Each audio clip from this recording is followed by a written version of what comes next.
Hello! I have to move my computer again. It does this every single time. Anyway, right, there you go. Hopefully you get me without too much of my head chopped off now.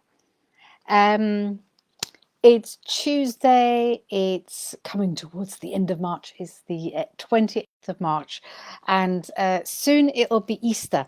So I thought I would jump on and talk to you a tiny bit about Scandinavian Easter traditions to spark happiness and hygge.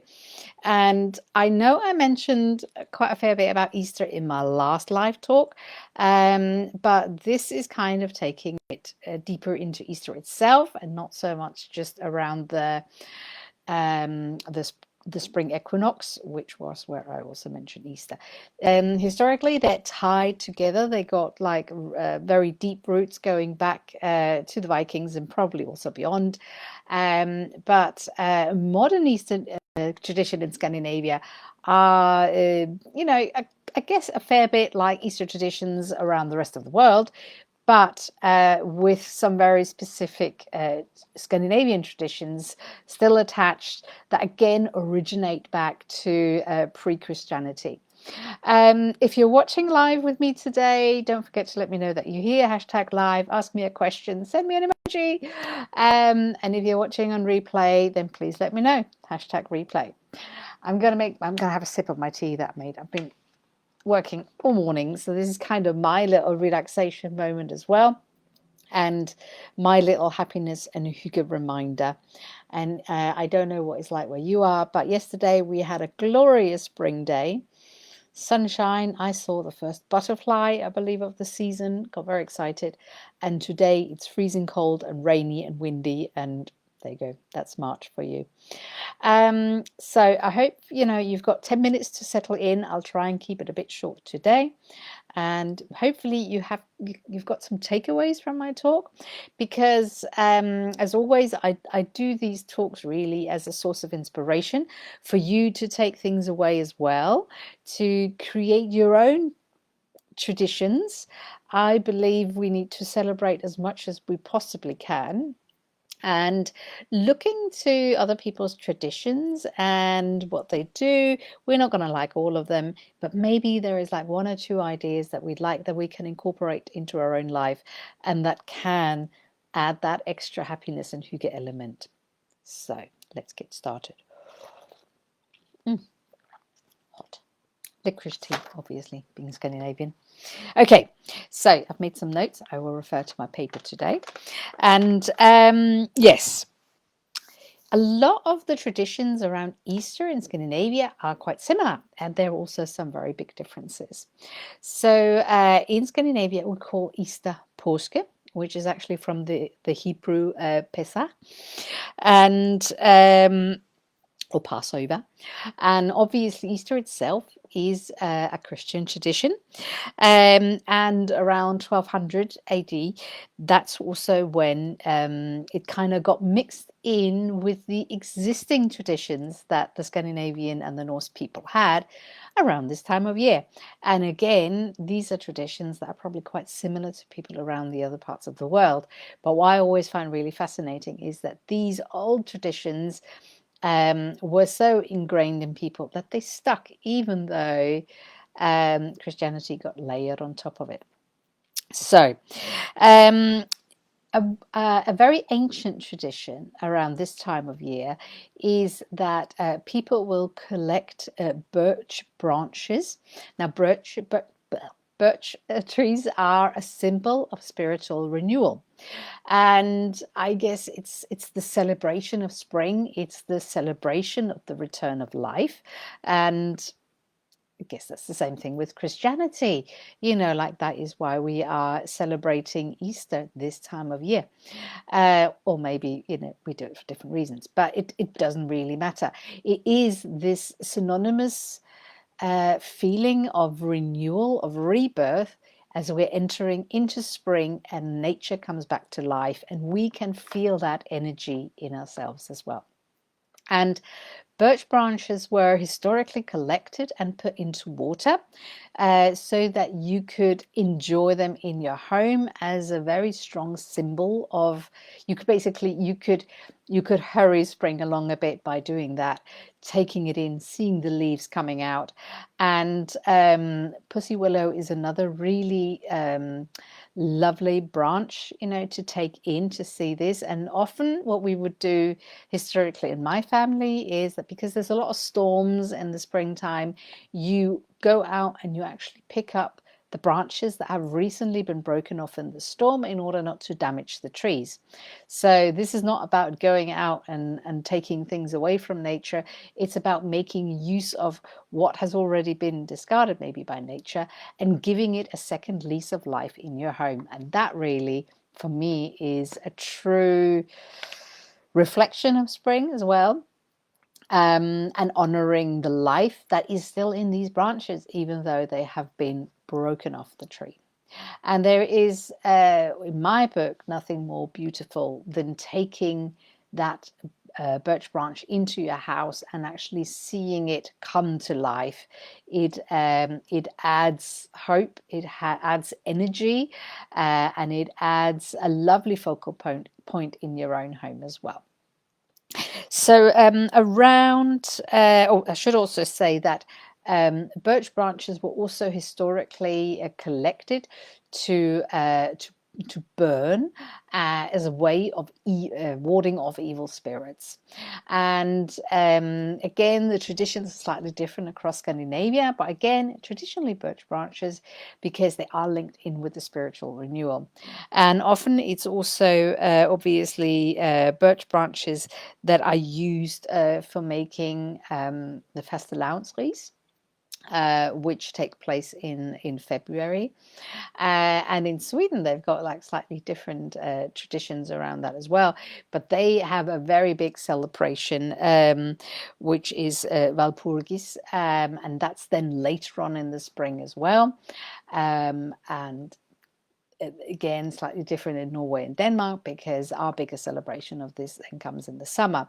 But with the renewal of life and the renewal of spring, it's historically it was also about warding off anything bad that could happen. So you would have a ceremony along that. And I think the beauty about that is that it would always incorporate other people. So you'd get together and really have that community spirit. And if modern Easter is about anything, I think it's about getting together with family and friends and celebrating. And in Denmark, as well as in Sweden and Norway, the big family gatherings, as well as gathering with friends, are around big smokers boards of food, where egg, obviously, again, a symbol of fertility, is a very big staple, and chicken, lamb, all the usual suspects there, all kind of come into the mix. But it's about celebrating it together. And often the weather will not be for an outdoor celebration, but if there maybe then is like a bonfire connected to it in the garden, then it's even better, even more hygge.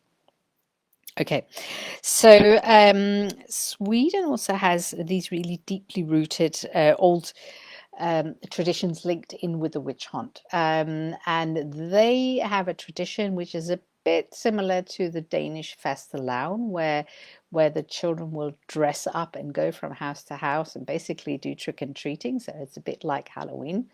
But in Sweden, the kids dress up as Easter witches between Maundy Thursday and Easter Monday. And they will go dressed up as Easter witches. Sometimes they'll deliver an Easter egg as well. And this is basically, again, linked to the belief in the olden time that there was a lot of evil around this, where there's good, there's evil. So I guess because spring comes out, and life comes back, there's also this, like fight for light and shadow. And the witches were believed to be flying off their broomsticks this time of year. And the kids therefore dress up as witches to, I guess, mark that tradition. And they are known as, I wrote that down somewhere on my piece of paper here. Ah, yes. påskekoringar, and I hope I pronounced that correctly, which basically means Easter witches. So they've got long skirts and headscarves and got painted red on their cheeks. And they will go and collect coins and as many sweets as they can. And that's their way of celebrating Easter and welcoming in all the good of Easter, because you want to send the witches away with something good so that they don't come back and bother you later. They can also sometimes deliver an Easter letter, and the sender of those is always supposed to be a secret. So this again ties in a tiny bit with the Danish hygge, or Easter letters, where they're normally not delivered by witches, but people have to guess who they are from. Otherwise, they have to give them an Easter egg in return. So the birch twigs that I talked about have since the 19th century or so become decorated inside the houses. So a lot of people now decorate them with little eggs. Or big eggs. There's a whole industry, where you can buy colourful eggs, colourful cutouts, beautiful decorations for your Easter twigs, your Easter tree that you then create in your own home. And if your birch branches are, like I said, put in water, then this will just become increasingly beautiful because it'll start sprouting and the leaves will start coming out and it'll become even more colorful. But sometimes also feathers or little symbols of birds, little colorful singing birds which are returning this time of year, are all added to this Easter tree. And what else did I write? That's I would say those are the traditions linked to Easter that are probably slightly different to what I've observed elsewhere in the world. So again, there's this very strong emphasis on nature and bringing it in, because nature might still be a bit inhospitable to go outside, yet this is the season where people all over Scandinavia will start going to their cabins, their hygge. So whether that is in the forest or in the mountains, or whether it's in Denmark, because we don't really have much of that, it'll be near the coast. So people will go to more like their capital. Can't talk. Their modest holiday home, and spend some time there. And often these are because the weather is still not that great. A lot of the time will be spent indoors, but then teamed with really long walks as well, maybe along the beach and in nature, getting really cold and wet, and you can come in and you can excuse yourself for curling up on the sofa for the rest of the day with maybe a good book. And who knows, some good Easter food as well. And Easter also kind of officially finishes off this whole period of Lent, obviously. And up until now, you'll probably have in Sweden, they'll have the Selma buns. In Denmark, you might still be able to get the odd fastelavnsbolle. And all these traditional cakes that are normally served around this time of year are now obviously in a couple of weeks in the run up to Easter, they're being replaced with all these lovely little Easter cakes instead. And that is basically the traditions that we have in Scandinavia, linking in with nature, linking in with food, obviously, and linking in with family as well. So I have already decorated my little Easter tree here in our home.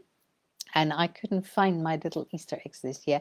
We haven't gotten around to make them yet. Often we do our own eggs. So we basically blow the egg out, and we either hand paint them or we color them with natural foods. Everything from beetroot to onions. If you boil your eggs with that, it's beautiful.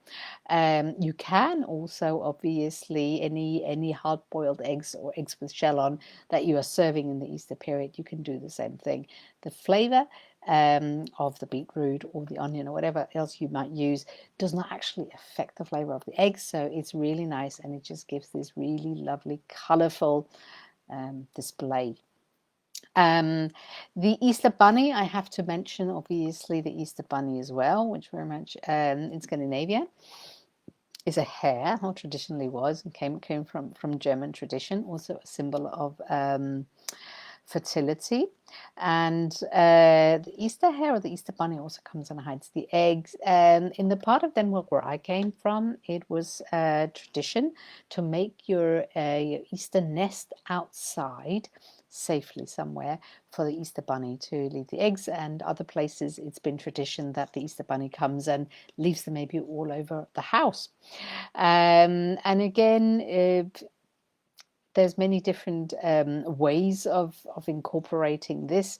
I know that in some places in Scandinavia, instead of Easter eggs, it's like Easter favors that people are doing for themselves or their neighbors, which I think is a lovely symbolic gestures, because maybe, you know, maybe chocolate and sweets are not necessarily the best thing for us, even if enjoyed in smaller quantities. I believe we should be able to enjoy life to the full. But having little gestures that you can help your neighbors with, whether that is leaving like a bunch of daffodils, you know, in front of their door, secret Easter bunny, or whether it's actually a physical favor that you're doing, helping them with someone, is another really, really lovely way of celebrating Easter and celebrating the joy of life. And as I started off by saying, it's the fact also that the weather is getting better. It's that community spirit, which is nice. We can start gathering in nature again, which is really, really lovely. So let's do that. I hope you have a lovely Easter, no matter whether or whether not you celebrate it. And hopefully some of the things I mentioned today can help you to add another little level of happiness and hygge in there. Have a lovely week ahead. Take care. Bye-bye.